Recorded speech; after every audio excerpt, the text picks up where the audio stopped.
Iti Region 1, probinsya ti Pangasinan agtaltalinaed nga insurgency free. Kabayatan na 163 land titles inwaras ti DENR kadagiti masaknan ijay Ilocos Sur.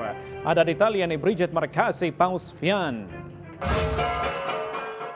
Ipaspasigurado ti liderato ti 71st Infantry Battalion ti Philippine Army nga agtaltalinaed nga insurgency free ti Pangasinan, babaan iti agtultuloy apan nakipatungpal dagiti programa ken addang amang patalinaed iti kinaulimag ken kinaanayas ti pakabuklan a probinsya.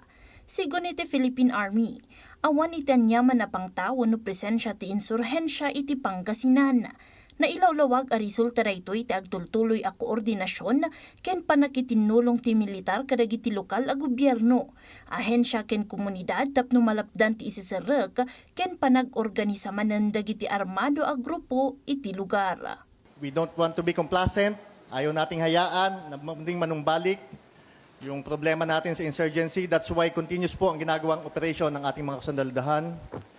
Right now, we don't call it combat operation. We call it stability and support operation para mas mampanatili ang kaayusan at katahimikan dito po sa ating probinsya. Jaya ti Department of Environment and Natural Resources Ilocos Region dagiti nagduduma a serbisyo da iti publiko. Babaan iti fourth leg ti DENR Express Permitting on Wheels iti Ilocos Sur.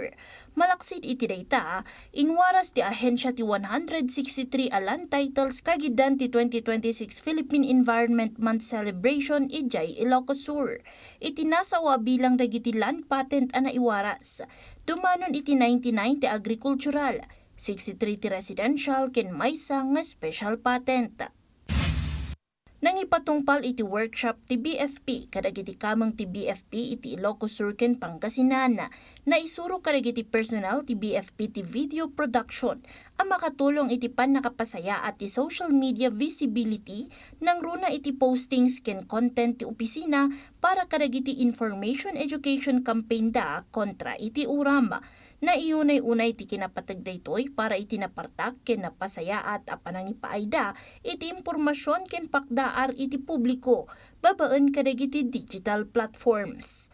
Bridget Marcasi Pausfian para iti Pambansang TV. Iti Baro a Pilipinas.